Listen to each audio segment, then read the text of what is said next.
Hello, care leaders. Today, my guest is Ali George, and today we're going to talk about why Ali chose to increase his team's pay by 30% and what happened as a result.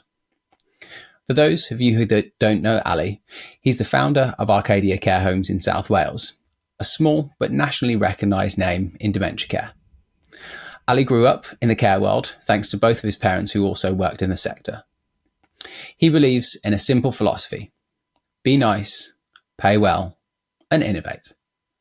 Interesting things that you can expect to learn from this episode include what prompted Ali to go against the grain and increase wages by so much, how the change has positively impacted Arcadia's bottom line, how residents have benefited from the wage increase, with data showing a dramatic drop in falls and in mortality rates. My name is Simon Parker, and this is the Care Leaders Network podcast. So without further ado, Ali, tell me, what promoted you to increase your staff wages by 30% last year? It felt like the right thing to do. It felt like time. We were making some good progress from work previously. I remember the real living wage announcement in the November, and it was something like, it wasn't good enough anyway. I just felt that it was going to land flat. And I just believed the time was right, and that was it. And got to work on figuring out if it was possible and how it would be possible and what was needed to get it done. But I was firmly planted to it, and I thought, I'm doing it this year, come hell or high water. And it was a hill I was willing to die on. And I think I got fed up. I'd spent a decade in care, a bit more than that. And for years and years, I'd been listening to empty suits telling us what we need to do, what we should do. And I remember always thinking, why aren't you doing it? And I think I got bored of waiting around. And it felt right. And I trust my instinct. It served me well to do that in my career. And it was telling me that this was the time. And I didn't know, I'll be honest, I absolutely did not know if it was going to work or not. I didn't have a clue, but I couldn't not do it at this point. There was just something telling me now's the time and just do it and let's see what happens. But if I fail, you know what? I couldn't think of a better way to fail. It was a pretty rash decision, I think, in around November, December time to do it. And by April it was done and away we went. All business owners, if you've got a great team, you want to be able to pay them as much as they're worth, because you want to reward great people for doing great things. If that isn't your mindset, then one would argue that you're probably not the right person to be leading an organization, because great people deserve to be looked after and appreciated. And there's obviously stuff that sits outside of remuneration, but remuneration is always going to be key. I think the interesting thing about your story is the fact that the way that you describe it as well, kind of, this is a hill that I'm willing to die on. I mean, it doesn't sound like you died. It sounds like you flourished, which I think is a really, really key part of all of this. So when obviously the key component to paying more is you need your fees to go up with it. Mm-hmm. So first, when I told the relatives what I was going to do, and then when I told the carers and the housekeepers in the kitchen and told all of them what I was going to do, there was a little bit of me that just sank. And I thought, I've done it now. And it was that, have I made a mistake and what's going to happen? But yeah, it went really well. It from the minute it happened in April 23, where the jump was, so we went from £10 an hour at the time to £13 an hour, which was, a nice big leap and significantly above what the real living wage was. And from the minute that happened, and I mean from the minute, our agency use just went to zero and it stayed there. We have other practices that we implemented before that sort of set the tone and shifted us towards a better culture and better results before the pay rise. I think that's the big caveat, is that it sounds overnight, but there was 18 months of work that went into it before the time had come where I felt confident to actually go out and say, I want to raise my fees by 30%. Are you with me? It wasn't just that day I decided to do that and hope for the best. We'd already set a standard that we could build on. I think on a personal level, my goal was payroll's always been something I've been ashamed of. I mean, I hated payroll every month for a decade. I just felt sick doing it because it's not enough. It's not good enough. It's low pay, and it was horrible. So on a personal level, I didn't want that shame anymore as well. There was I suppose you could call it a selfish reason.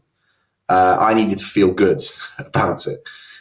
But the results, as soon as we did it, like I said, agency use, there is just this line where pay did this and agency use did that. Literally instantly it happened, and it stayed there. And that was my number one goal, to completely eliminate agency, to not have these random people in the home every other day or every day or whatever, and to just have the same group of people all the time, which I believe at that point was a really good group of people that we'd managed to build over a period. So yeah, it went well. It's been going well since. It better than actually I predicted. I mean, my prediction was the agency, but the resident outcomes that came with that, I wish I could take credit and knew that was going to happen. I didn't. It was only towards the end of the first year I started looking at fall numbers and health and well-being and mortality rates, and saw an enormous decline in all of those. I can't say it was purely pay, but again, there is that strong correlation between it. For a variety of reasons why residents would fall less and live longer and healthier. But that continuity of care, those same faces day in, day out, that's how relationships get built. Even for people who do have dementia, they're seeing the same people every single day, not just the same carers, but now the same residents. They're not having a churn of residents coming in and out. It's literally the same, 60 people between the staff and the residents. So it's delivered more than I hoped. Yeah. I mean, that within of itself is fantastic. Obviously, the things that you've referenced there, around quality of life, around well-being, around falls, all that type of stuff, those are the things that any good operator is going to be poring over the details around and trying to optimize as much as humanly possible. I guess you've almost got the convergence between the stuff that your forward-thinking organization, you've got your own kind of upward trajectory. The correlation has become they've effectively, the two things have been happening concurrently, and ultimately that's delivered a fantastic result. But you want to stack everything in your favor, having a consistent team.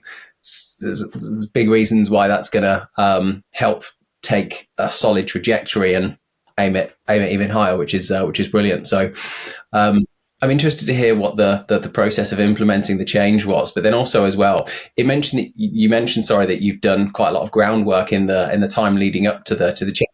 Can you talk me through what some of that groundwork was, how that played out, and then almost then the transition from getting the groundwork in place to then implementing the change? Because I think, not that I think that anyone listening or watching this would just think, oh, well, let's just do that.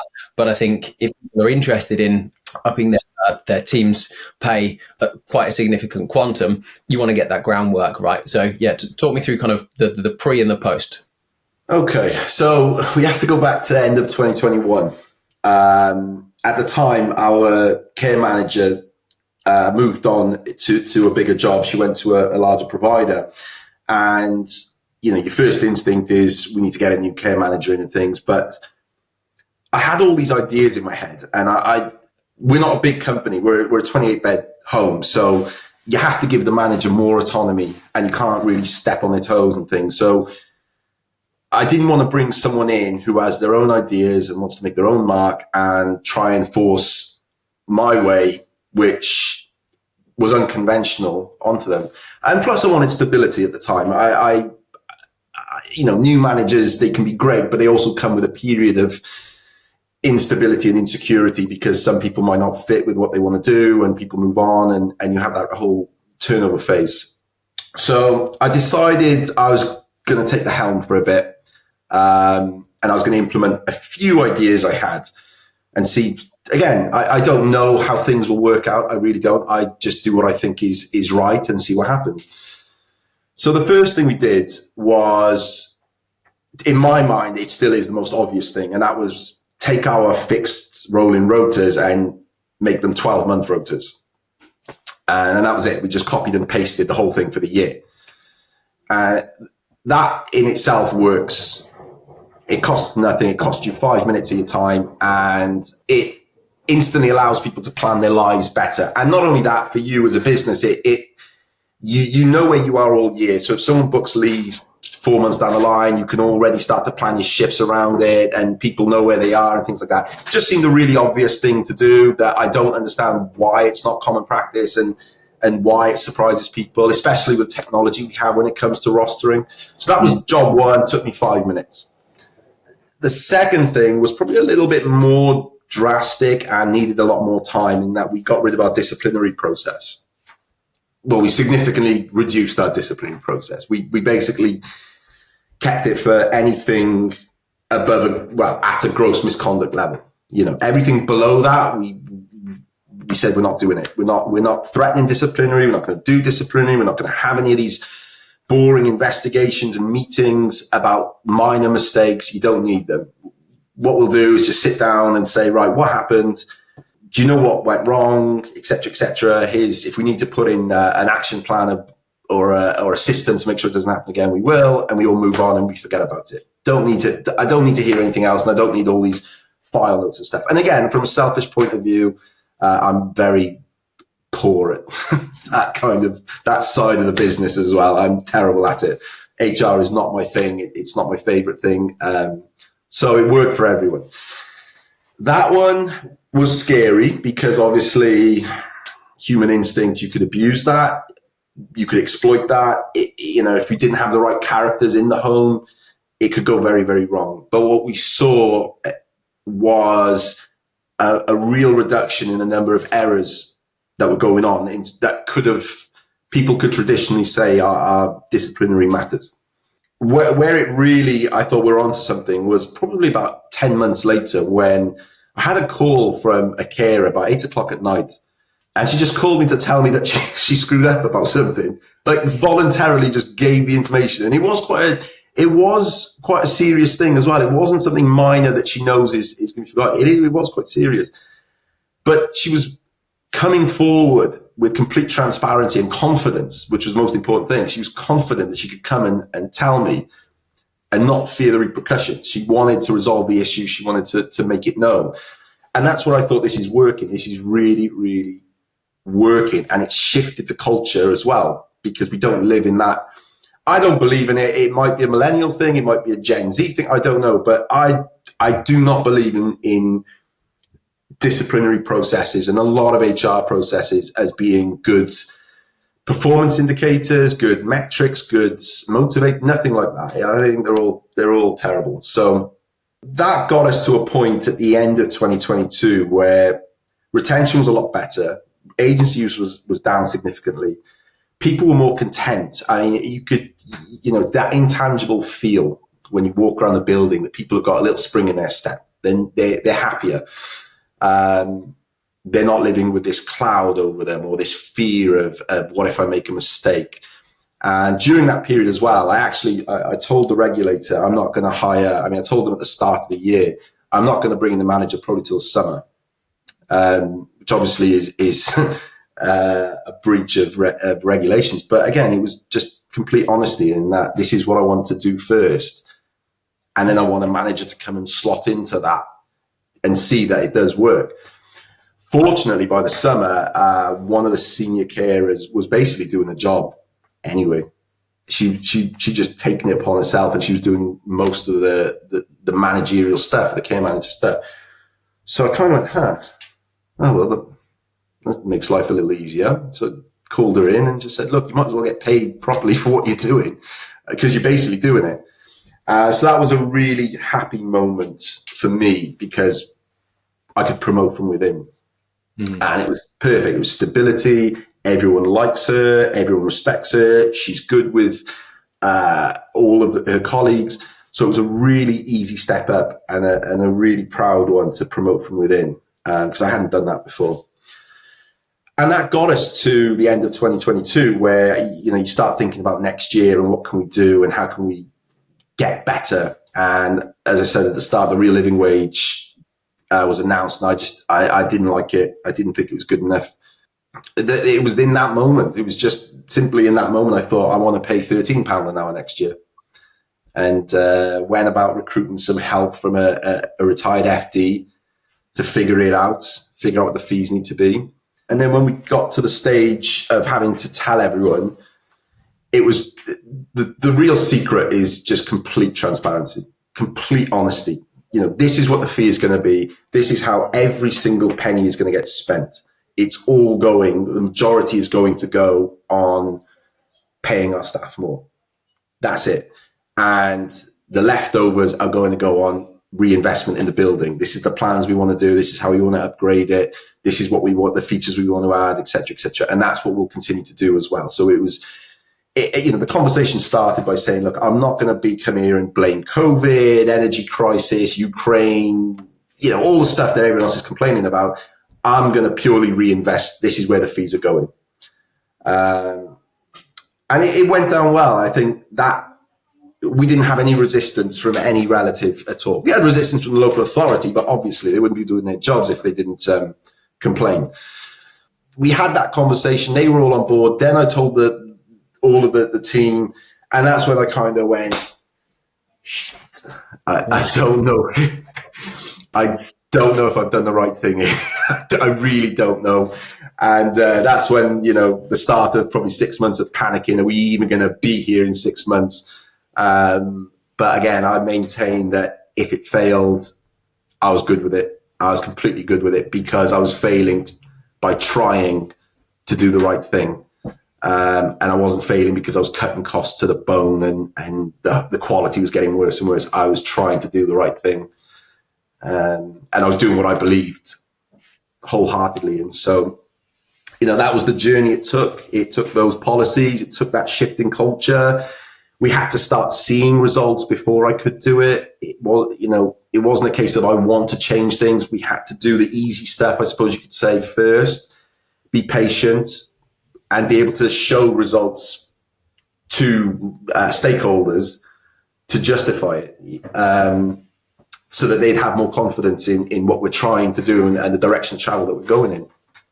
There will be people watching this who will go, but that's okay because, and there's maybe a few different becauses. So I guess smaller care provider, smaller home, you've got a mixture of public and privately funded residents in the care setting as well, which isn't necessarily always the case.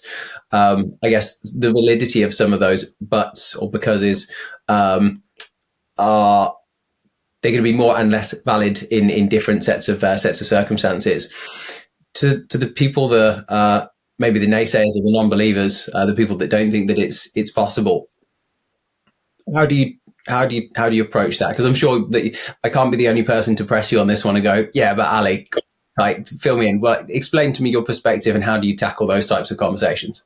There is always going to be some providers where I absolutely agree you shouldn't do it and don't do it. There are those circumstances where it'd be really, really difficult, really high risk, and maybe not doing it. I don't know if you can hear the dog barking. If you can.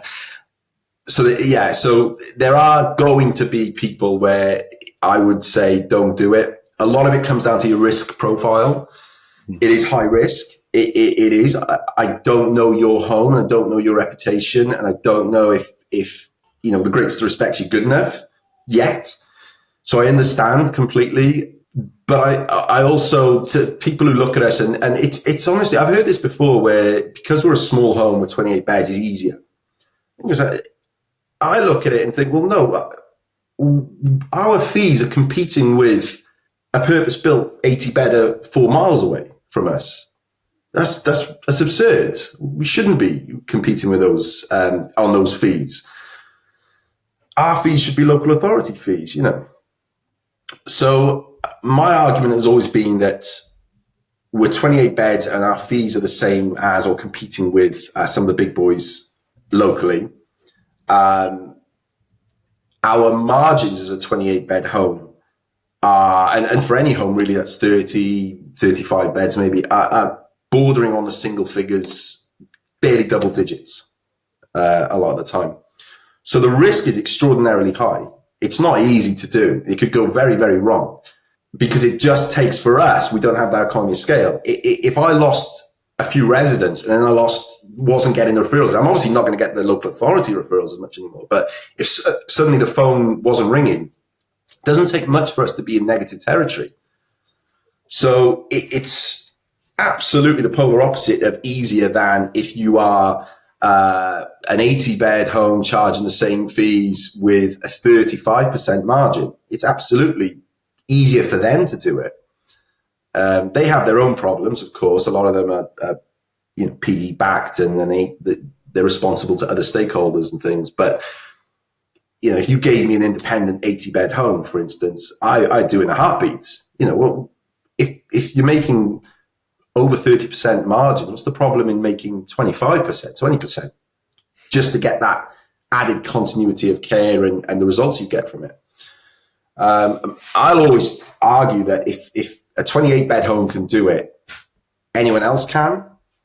But I completely respect some providers who are not in a position to do it. Often it'll be risk profile. It is mentally stressful. It is, and you need to have the appetite for it. And you may not want to do the work of having to rebuild a reputation or reinvest heavily into the building to get you up to a place where you feel confident doing it. Because a huge amount of it is, do you really feel confident going to your stakeholders and saying, I'm going to raise fees by 30+%? It's not it's not an easy conversation, and it's one that you need to back yourself on a lot.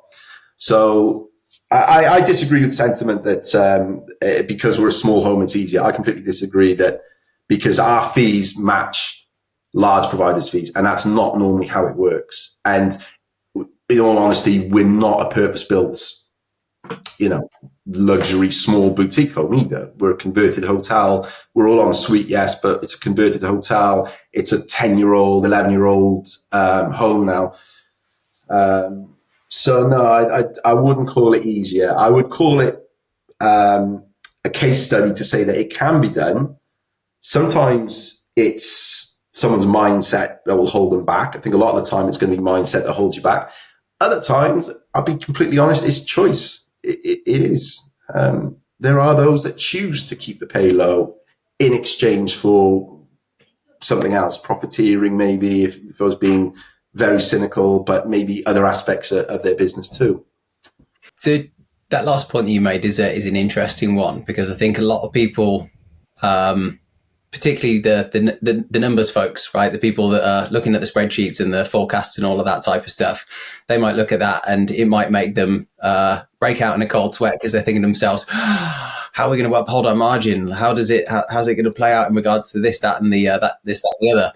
My understanding of your set of circumstances is that actually, obviously, you put the groundwork in, you make sure you've got a good FD to make sure that you're doing all the financial modelling and projections and things to make sure that you weren't going to cause yourself a whole world of problems. But that actually, because of the added benefits of being able to pay that bit more, that your margin has been good, if not great. Talk me through what that's meant for you from a commercial standpoint. We actually forecasted for the margin to go down. And again, I was comfortable with that. I was good with that. But at the end of the year, I'll be completely candid, the margin went up 2.5 times. I just looked at the accounts and I thought, I don't even know. To this day, I don't know how that happened. I really don't know. But my belief is that there is a real cost in agency use, recruitment, turnover of residents, of course, if you are losing those residents. And these little things, they all add up, as everything does. They all add up and they all eat away, even when you don't see it. So despite the fact that we were paying well and above, and we did calculate the fees to get there, don't get me wrong. And despite the fact of the high retention and the high retention of residents to go with it. And we were also paying overtime. I mean, that's the other thing, is that it wasn't just a straight fee. Whenever shifts were picked up, There was originally a time and a half overtime rate. It's gone down now because the standard pay is going up at a much faster rate. But we also paid overtime, and yet the margin at the end of the year still went up. It was 2.6 times. I'm not going to sit here and explain exactly why that happened because I don't know. I wasn't expecting it. That's the thing. I planned for, I thought if we made the same net cash return, whatever that percentage is, I'm good because this is a self-sufficient business. It's got rainy day funds. It pays its tax bill. It's fine. So that was my goal, was the same effectively cash at the end of the year. So I was more surprised than anyone to see it. So it works from a financial perspective as well. And someone smarter than me who's more equipped with numbers and understanding that the balance sheet and things, they can explain how and why that would happen better than I can. All I know is that it did happen at the end of the first year of raising the pay. And your view is that it's the combination of different things. It's all the little different bits and pieces adding up ultimately to ending up in a really good spot. Everything is always the little things in life. So yeah, this is no different. Thinking about challenges and resistance to the set of circumstances, I mean, it sounds just as much as anything else that you've almost got your own internal monologue. So you were bullish on the idea. You wanted to make it happen. It made you feel uncomfortable when you were doing payroll and thinking we can just do better. So you decided in your own mind that this was the right thing to do. But it sounds like there was a certain amount of cognitive dissonance in as much as the fact that you weren't absolutely certain how it was going to play out and that you recognized that there were going to be some challenges. So I guess on one hand, you've got your own challenges and resistance. And then, of course, you've got the challenges and resistance of the other stakeholders as well. Let's delve into the personal side of things as well, because you've got to be in it. You've got to be focused. You've got to prepare. You've got to make it happen. And obviously, that's going to come with a certain amount of trepidation for anyone, I guess. Yeah, I do what I think is right, and I let go of what I can't control, and that's it. I believe this was right. I knew the risks. I knew it could fail, but I was more fed up with the way things were and being naive enough for all those years to listen to people at panels and exhibitions and speakers and politicians talk about what we need to do. Carers deserve this. Care should be this. We should be doing this. We need to get to this point. Nothing ever happened. Nothing. Absolutely nothing has happened as a result of all that, all those words, all those statements, all that lobbying. Nothing's happened. And I mentioned earlier, I was ashamed of payroll. I mean, it hurt. I was embarrassed what I was paying people. And the minimum, real living wage, whatever. It was just embarrassing to me because I know what the work involves. It's not that no one should ever get the real living wage. Of course, there is very casual work where that's fine, but I knew what they were doing every single day. I work in that building and I could see that not only the labor that goes into what they do, but the skill and the knowledge that they need as well. And then added on top of that, the responsibility, the pressure, the demands. So it was embarrassing to me. I just hated doing it every single month. I was fed up of it. So I wanted to start to remunerate people with what the skill was. There was two sides to it. Is that on the one hand, I wanted to compensate proportionate to the skill, which is how any job should be. But I also believed that if I created a little more financial stability in people's lives, they'd be in work happier. I don't believe, I'm going a bit off topic, but just to the point, I don't understand how anybody can know that their employees have got some financial hardships and they're thinking about making ends meet every single month, but then think they can come into work and leave it all at the door and have this positive, upbeat culture and all this stuff. I just don't get it. I don't think that's fair to assume of people when they're in that position. So I thought it would help in that regard. It would improve performance as well. I'll say it again. I did not know if we were going to live past 6 months. It could have gone horribly wrong. But what I also repeat is that I was good with it. I was absolutely content with that. I wouldn't have been happy to lose, but if I was going to, that was the way I wanted to do it. That was because I was doing the right thing in my mind. So it was an easy decision. It was stressful and it was worrying, but it was easy. And once I'd put it out there in the universe, once I'd said it out loud, I just let go of control. And I thought, let's just see what happens. And I'm someone, I never believe things are that bad. I never believe that the world is going to end. It goes wrong, it goes wrong. There's always an answer and a solution to things. There's always a way to figure it out if and when the time comes. But I'll worry about that then. For now, let's just do it. Let's hope the planning was right. And let's see what happens. And, that's a more exciting way to go through life. I watched a podcast and I'm really annoyed at myself because I can't remember who it was that said this, but I've quoted it a million times. So forgive me, anyone that's heard me say this on too many occasions. In life, there are two different types of challenges. So there are comfortable challenges and there are uncomfortable challenges. Comfortable challenges are the challenges that kind of sit under the surface. They're not quite annoying enough. They're a challenge, but they're not quite annoying enough for you to make a change. Uncomfortable challenges are the ones that make you make course adjustments, and often they're the ones that can be the most they'll be the ones that will cause you the most pain, particularly if you don't address them. And it seems like from what you're saying, you'd experienced the maybe it was a comfortable enough challenge for you to a point, but that it's increased over a period of time, and that's almost created this sense of neurosis in you where you're just like, I can't do this anymore, and it's crossed that threshold into being right. This is now an uncomfortable challenge. I'm not willing to accept the set of circumstances. I guess you're witnessing as well your reference point around expecting people to turn up to work all happy and dandy if they've got financial issues, and just thinking to yourself, no, I'm going to change things. This is, you cross that threshold into we can take ownership of this. It might come with some implications, good and bad, but this ultimately is it's knowing within yourself that it's the right thing to do, and also being able to be confident enough to back yourself and back your team and make it happen at the end of the day. Yeah, I don't think Rogan said that quote. It was too nice, but yeah. It's backing yourself. It is. I mean, I've done a lot of work over the last 4 years with a performance coach. Okay, cool. Very Buddhist Eastern philosophy to him. I mean, it's great. I mean, I prefer that.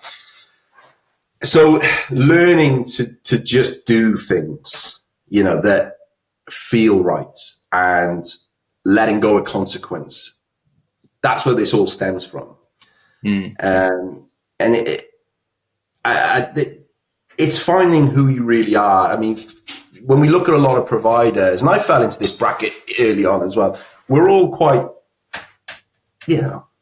average cookie cutters. We're all pretty much the same in a lot of the way we think and what we do. And a lot of that is rooted in, we look at the guidance and the CQC and what everyone else is doing, and we kind of just stick to that bubble. This is the way things are done, and this is how we do it. So part of the journey I went on for a few years was, I'm not happy like that. As a business, it's fine. It pays the bills. It's full. What's the problem? When you look from the outside, but on a personal level, this is not what I want to do. This is not what I got into this for. I wanted to be a bit more disruptive about it. I wanted to be, I wanted to leave something behind that contributed more to the world. I didn't want to be the same as everybody else. But that's easier said than done. Getting to the truth of who you are and then being able to let it out was a real exploration of the self. Everything starts with childhood. That's the same for anyone. And then you've got to unravel it and let it out and accept it. And then you can suddenly begin to get more confident in yourself and not worry too much about what the outside world is thinking. And I didn't want to be like everyone else. I didn't want to do what everyone else was doing. I didn't think it was right. And I'd felt that way for a long time, but it didn't feel right. It felt like this is how a care home is run. That's fine. And it works for everybody. But it didn't feel good. It didn't feel like this is who I am and this is the way I'm being. And I didn't feel genuine.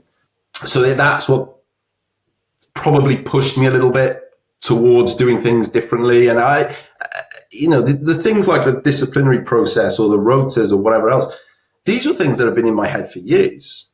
I mean, I've long thought about them, just never had really the backbone to pull the trigger because no one else was doing it. But you get to a point where I'm sick of waiting for everyone else. I'm sick of waiting for the so-called leaders of the sector to lead. I'm sick of waiting for the loudest ones to do what they're threatening to do. I'm tired of waiting for it. I'm delighted with the results. The ones especially that I didn't anticipate. I'm delighted that residents are safer and they're living longer and healthier. I mean, that's great. That's outstanding. And then I'm very happy with myself as well on a personal level that I did it because, 5 years ago, I wouldn't have done it. And I wasn't in the place to do it. And 10 years ago, especially, I believed what everyone else was telling me. I've been impatient for 10 years. I've wanted more and more and more. But now it's one thing actually my performance coach says is that, and it's very Eastern flair, is that everything happens the exact moment it's supposed to. and you start to understand that because hindsight says, I wish I did all this then. But I couldn't do it then. There was no way I could have done it then. It was only at this moment. Now I can do it all. So the fear was worth it. The uncertainty was worth it. I let go of what could happen and solely, and this is how I work generally now, is if something feels like I should do it, I just do it. And I trust my instinct. I think my instincts have served me well in my career as well. That's the other thing is I'm aware enough to know when I'm wrong, and I'm aware enough to not repeat that mistake. And I know if it's coming from a place of in my bones, I feel it in my bones, or I know if it's coming from ego because someone's annoyed me and I want to do this in return. I know the difference, and I've worked very hard to know that difference. So now I trust that feeling. I trust it. It's coming from a place of experience. It's not some voodoo, wishy-washy spiritual thing up in the sky. It's 15 years of being in this sector. If something comes to me and it feels right, I know that is born of all that experience as well. So it's in a good place. Where it takes me, I don't know, but yeah. The thing that I find really interesting about that is I referenced the comfortable and the uncomfortable challenges. You felt this sense of incongruence by the sounds of things, and again, that will start to have, if you continue on a path feeling that you're feeling a sense of incongruence, that will grind away at your soul, and it becomes incredibly painful. I think everyone goes through life and realizes often in retrospect that they've gone through one of those periods of time, whether it be the wrong partner, the wrong team, the wrong fill in the blank, whatever it might be. But it can have incredible impact on people's sense of well-being and how they see the world and their mental health and all of that type of good stuff. I've done all sorts of study around Eastern philosophies. I've landed in various different places in various different times over my life, but I'm big on Stoic philosophy. This guy up here, this is Marcus Aurelius. He talks of, for anyone that doesn't know him, he was one of the commanders of the Roman Empire, and he was seen as the last great commander. And one of the things that he talks about is this sense of nature, and that nature is not nature in the sense that we look at it through our lens, as in kind of biological nature, but nature as in the way that things are meant to be and the way that things are meant to play out, and that you don't have quite as much control over the sets of circumstances as you think you do.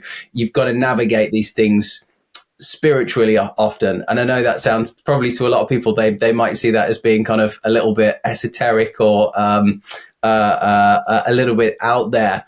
But everyone knows when they've been acting incongruently. And I think those two things are directly connected.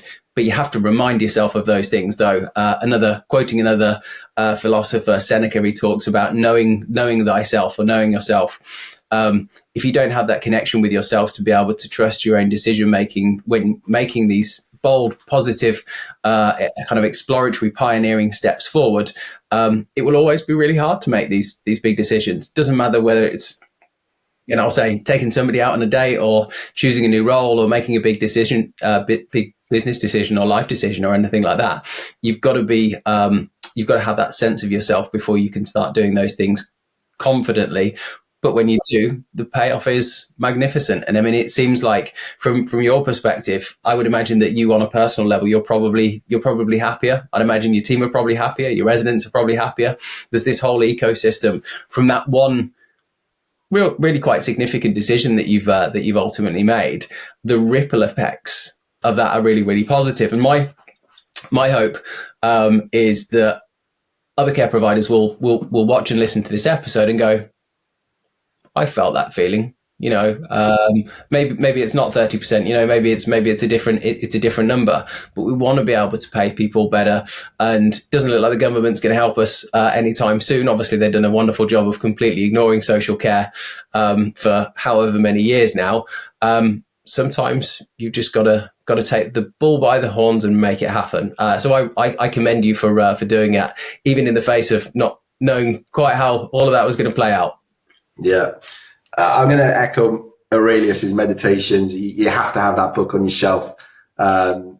You've got to, I think I read it probably twice a year. It's just that nice, it brings you back to the present quite easily. So yeah, I think everybody needs to have that book firmly on their shelf and always go back to it and pick it up and read it. But no, I agree. I agree wholeheartedly that there comes a point where you have to do things that you believe are right, and you can't worry about anything else, because there's a reminder on my phone. It comes up at like 2:00 every day that it just says action is the cure. And it's purely just to remind you that when you do feel unsure, when you do feel uncertain, when you do feel no confidence or miserable, depressed, whatever it is, it's that reminder that the only thing you can do is take action. That's all you can do about anything in life. So if you are sat there and, you're a good person and you feel a bit like I did about pay not being good enough and you want to make a difference, you got to do something. Action is the only way forward. Whatever that action is, you're right. It's individual. It's down to the risk of that person. It's not a straightforward linear line. I always try and remind people as well that doubt you feel, that fear, it's meant to be there. It's not going anywhere. That is your mind doing its job perfectly well. You just don't have to listen to it. You don't have to identify with it. You're meant to feel doubt. You're meant to feel fear. Completely normal. Everyone gets it. But it's your choice if you believe what it's telling you. So, yeah, like Marcus Aurelius would tell you, it is what it is. Everything is what it is. It's not neither good, neither bad. It might work, it might not work. You might fail, you might succeed, but you still got to do it. You still got to try something, do something, back yourself, accept the mental gymnastics that are going on up there, because they are meant to be there. And, the other thing is your inner critic. You're always going to have that. That's part of you. You've got an inner voice that tells you you're not good enough. But what people don't realize about it is that you're never going to please that inner voice. If you went out and went running and ran a marathon in 3 hours, 5 minutes, inner voice is going to say to you, could have done it in 3 though, couldn't you? It's never going to be happy. And no matter what you do, no matter what I do, I've always got doubt. I've always got fear. I've always got an inner critic shouting away. It's just being able to still take the action and do it. And the other point as well I'd make is a huge part of what I did was, if you look at someone like Warren Buffett, he doesn't listen to noise of what's going on in the wider political or economic sphere. He just zeroes in on a specific business, for instance, and sees if it works. Doesn't care about anything else. And I think I partly get that because I'd stopped listening to the noise as well. The noise is social care is underfunded, carers aren't paid enough, there's a crisis, it's on the verge of collapse, etc., etc. And I think I stopped listening to that. I think I stopped believing some of it as well, but I stopped listening to a lot of it. And I thought, you know what? The cure to a lot of this is to raise your prices, because that more money solves all the problem. So I was able to block out all that wider political noise that we still hear today. And it's all true. I mean, I'm not minimizing the impact, but from my perspective, and I chose to run this business the way I believed it should be run, not the way the news is telling me it's run. So being able to confidently block out the noise was a huge part of it as well. And I stopped believing that we were in a crisis and it can't succeed and it can't work because the money's not there. I believed that I could raise fees, pay more, and still get the inquiries coming in and being able to welcome residents in. Again, that served me well. I still obviously keep up with everything that goes on in the sector, but it serves me well not to believe the news and not to listen too much to the news, and certainly not to run my home the way the news and politicians are telling me it should be run. I'll do it the way I think it should be run. I think there's a really important lesson in there. You excuse me. You talk about taking action, bringing this one into land. So 6.7 national living wage increase on the horizon. In the context of taking the bull by the horns, how do people approach that? Yeah, Rachel put a spanner in the works for next year. The real living wage was 5%. And I thought that was quite modest. I thought that was oddly low. And we were planning for, we're still planning. I'm still not 100% sure where I'm going with this, but we were planning for a lot more. We thought next year could actually be good because I can raise pay quite well, but the fees are not going to go up as much with that, which is great. I can start to manage the increase to residents. But the NI hike has put the bigger spanner in the works for me than the pay. I think the pay is great. It should go up. Obviously, I don't agree that people should be paying a minimum for a care worker role anyway, but at least hopefully it helps with carers' financial situations anyway for now. It's the NI hike that really, really is going to cause the problem and is making me wonder, I don't know what to do next year. Because I'd like to maintain my competitive advantage over the real living wage and if possible increase it. Because again, I think 5% from them is quite low. I think we could have gone up to 7, 8, maybe 9% and still could. But the NI hike we worked out as a 28 bed home is going to cost 32,000 extra in taxes next year. Now that's the equivalent of a full-time carer. So I got to go back now and say, I've got to increase the fees X amount to include this, which by the way, nobody's getting any value for money for. Nothing. You're not getting extra care on the floor. Residents aren't going to see a benefit to it. The home's not going to see a benefit to it. I can't invest it. That's the one that I think is the killer. I'm normally an optimistic person about the sector and its resilience. This might be the straw that breaks the camel's back for a lot of people. Certainly on my end of the market where it's 20, 25, 30 beds, it might be one bridge too far. So I'm hopeful it's not. I'm hoping I'm wrong. And again, local authority fees are going to be 5%. 4%. I think we saw Stokes one last year was like 1.4%. So if I was to advise people, and if anyone was to take my advice, get your Google budget up, get your marketing budget up from somewhere else, and try and get self-funders in and increase your provisions, your ratio between self-funders and local authorities. We've gradually done that. I think over the next few years, I want to get to 100% self-funders.